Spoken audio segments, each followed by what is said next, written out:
Le notaire Jean-Henri Séan de Rinmin Haïti a présenté à la presse ce mercredi une proposition de sortie de crise.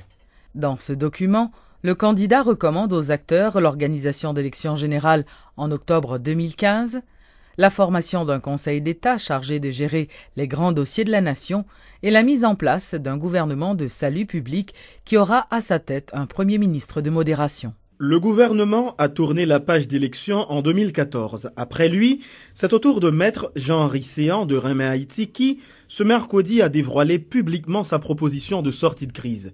D'abord, c'est une proposition qui n'est pas nouvelle puisqu'elle ressemble quelque peu à celle de la KID et recommande des élections générales en octobre 2015. Dans l'intervalle, un conseil d'État de 30 membres sera créé, un gouvernement de salut public avec à sa tête un premier ministre de modération sera installé, précise le candidat déclaré à la présidence dans sa fameuse proposition. Après avoir établi le constat, la non-tenue des élections dans le pays depuis 3 ans et ses conséquences, c'est-à-dire la crise préélectorale et l'imminence d'une catastrophe sociopolitique sans précédent, le notaire Jean-Henri Séan appelle les dirigeants de l'État à faire preuve de conscience citoyenne. D'après la Constitution, nous ne devons pas manquer un tiers Sénat. Nous ne devons pas faire élection. Nous pas faire élection. Et pas faire élection mener dans une situation que nous allons arriver 12 janvier 2015. Il faut que Jodia, tout citoyen, comprenne danger gagnant et évidemment faire proposition pour dialogue qui annoncé là. Cette fois-ci, le président fait consultation. C'est ça nous entendez. Nous croyons que c'est un bon bagage. Mais nous croyons, pour dialogue la fête et pour le résultat, il faut absolument que l'inclusif, que tout le monde la donne pour pas qu'il personne de dans le dialogue là. La crise préélectorale et les difficultés pour les acteurs de trouver un compromis suscitent de grands débats dont résultent des accusations comme la volonté supposée du président Michel Martelly de diriger le pays par décret après le dysfonctionnement du Parlement en janvier 2015. Faux, archi-faux, le chef de l'État n'est pas habilité à diriger le pays par décret comme certains tentent de le faire croire ou l'appréhendent. Rétorque maître Jean-Henri Séan qui cite en référence la Constitution amendée. Décret pas existé dans la Constitution ça. Si crasse qui était arrêté subsistance de mot décret, il a abrogé l'article 285.1 dans le dernier amendement il fait même si nous connaissons position sur amendement. Mais dans l'amendement ça, il a retiré l'article 285.1 qui était by CNGA doit prendre décret. Et nous dit le décret dans le système de droit nous connaissons, il n'est pas un acte législatif, décret plutôt, c'est un acte de gestion, il n'est pas un acte législatif. Cette proposition de maître Séan est le 4e document politique élaboré en vue de trouver une issue à la crise qui met en garde contre un vide institutionnel après le 12 janvier 2015. Après le temps des propositions, viendra celui d'appliquer celle qui paraîtra la plus appropriée.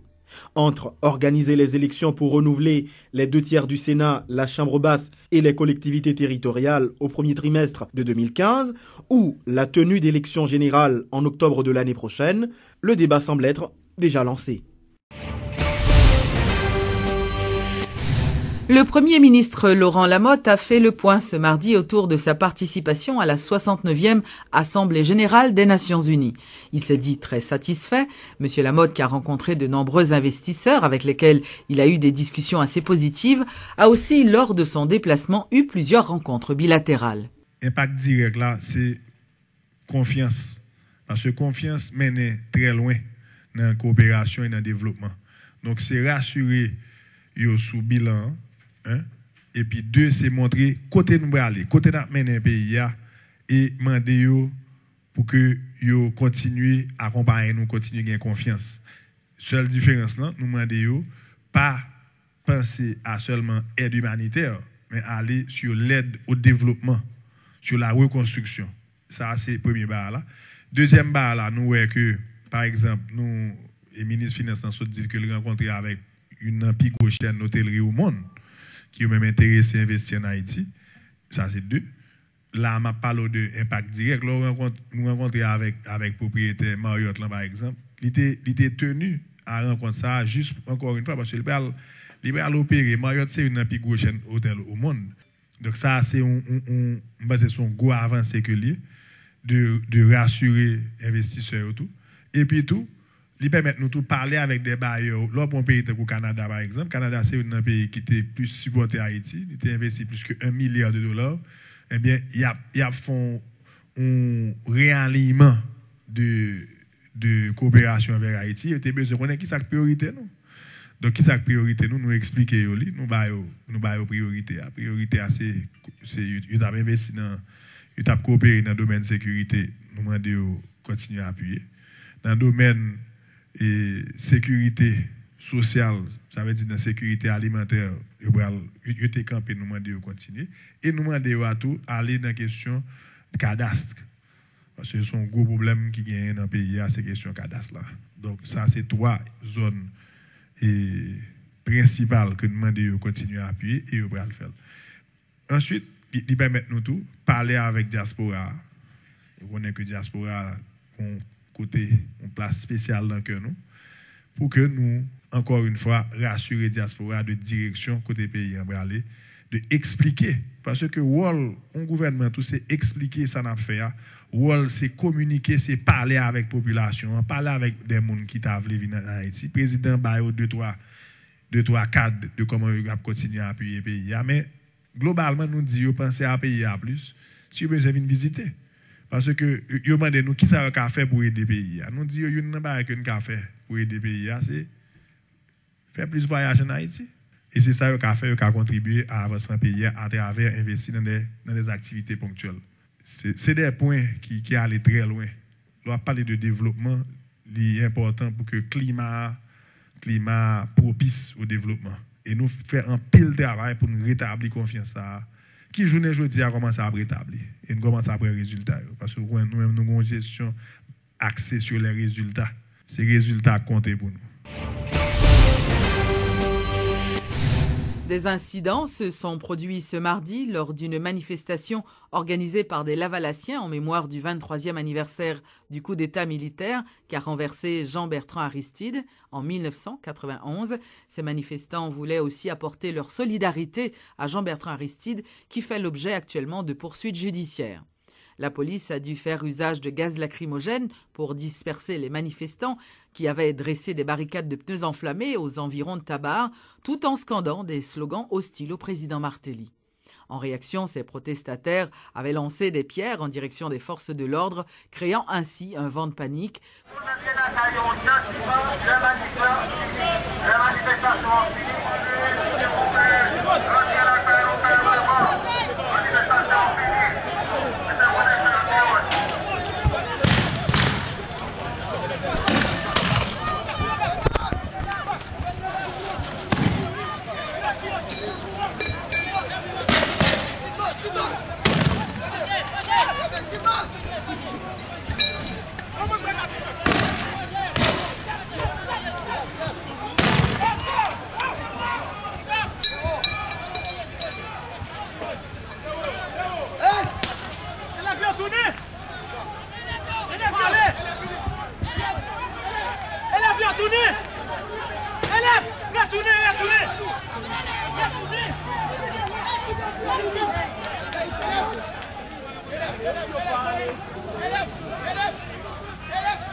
Attention, mettez-le en première. Mettez-le couché, non, mettez-le non, voyage là.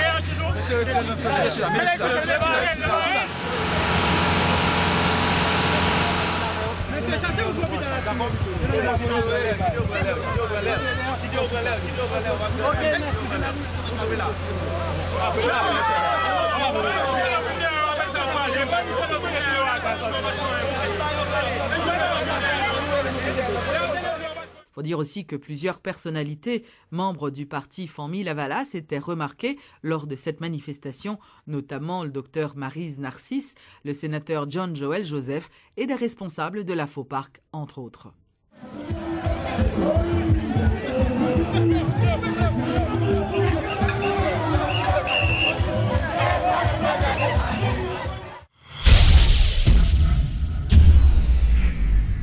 Les responsables de la Banque centrale, en collaboration avec la Banque mondiale, ont organisé ce mercredi une conférence débat autour du projet de stratégie nationale d'inclusion financière.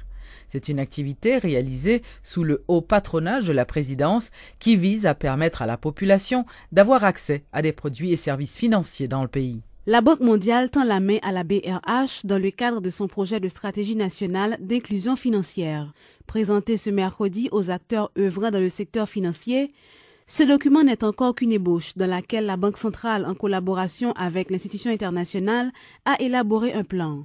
Son objectif est d'augmenter l'accès aux produits et services financiers, notamment à l'épargne, au crédit, à l'assurance, aux transferts et aux moyens de paiement pour toutes les couches de la population sur l'ensemble du territoire national en vue de réduire la pauvreté et promouvoir la croissance économique.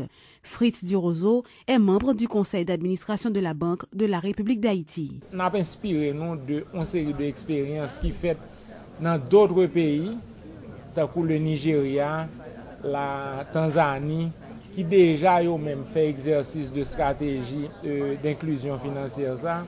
Donc, nous avons basé sur l'expérience internationale pour nous établir une série de cibles que nous pourrons suivre sur les 5 prochaines années et des cibles qui pourront vraiment élargir accès à produits et services financiers pour la population haïtienne. Cette stratégie mise en œuvre par la Banque mondiale dans d'autres pays s'est révélée efficace et très utile, si l'on en croit le spécialiste senior de l'institution financière pour l'Amérique latine et la Caraïbe.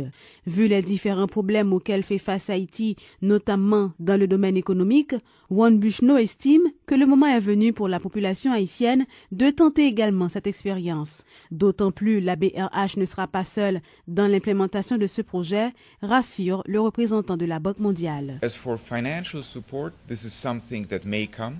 Si on a parlé d'accompagnement financier, c'est un bagage qui peut-être à venir. It depends very much on what actions are defined. Il peut dépendre de qui action il peut définir. And what is needed. Et de ça qui peut être nécessaire tout. Un plan qui doit être finalisé avant son exécution. Parviendra-t-il à sortir l'économie haïtienne de sa torpeur? Permettra-t-il d'intégrer dans le secteur formel une grande partie de la population active? Des questions qui restent pendantes. Installation ce mercredi d'un nouveau responsable à la tête de la Direction générale des impôts. Il s'agit de Morlan Miradin qui remplace Andral Joseph.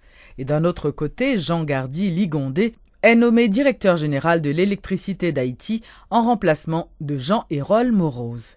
Le projet de réforme engagé à la DGI depuis des années doit progresser suivant les grands axes qui ont été définis, tels l'amélioration de la structure organisationnelle de la DGI, la simplification et l'harmonisation du système fiscal, la facilitation de l'accomplissement volontaire des obligations fiscales des contribuables. La Direction générale des impôts doit donc changer de paradigme en passant du modèle bureaucratique qui a une culture politico-administrative axée sur l'organisme, la réglementation, les processus, le statu quo, le pouvoir attaché au poste, vers le modèle post-bureaucratique axé sur les citoyens, les personnes, les résultats, le changement, le leadership participatif. Définitivement, la DGI doit être, pour parodier Kenneth Kernagan, une entité créative, soucieuse de réagir rapidement et animer le sens des responsabilités en appliquant pour réaliser cet idéal les stratégies suivantes. Un engagement à respecter les valeurs, le service au public, l'habilitation des employés et les leaderships partagés, à l'instar de Néhémie, le prophète, vous le connaissez. Levons-nous et bâtissons. Levons-nous et bâtissons. Votre travail sera reconnu et apprécié. Autant, vos écarts par rapport à la loi et les règlements internes de notre institution seront sanctionnés à la dernière rigueur. Travaillons ensemble pour la modernisation de la DGI et pour le bien-être de la nation tout entière. Je vous en remercie de votre attention.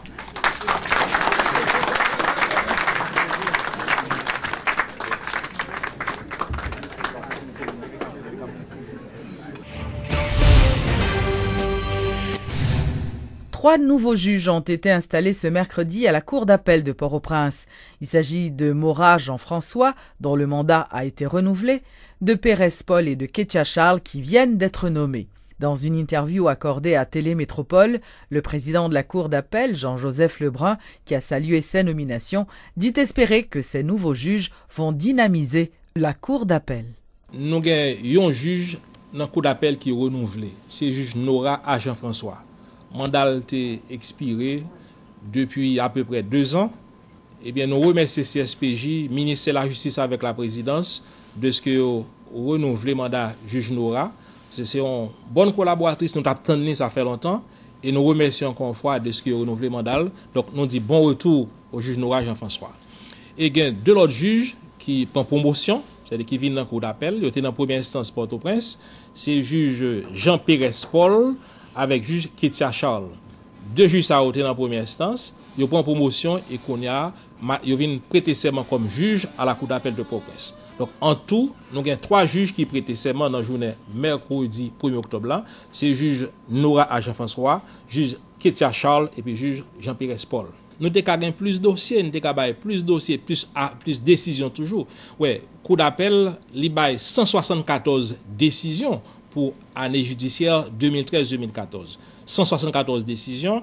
Et dans toute matière pénale, civile, affaires urgentes, commerciales et loyers. Et nous dit, nous sommes capables de faire plus parce que nous avons distribué plus à faire. Donc, c'est parce que il y a des mandats juges qui sont arrivés à terme qui peuvent encore renouveler.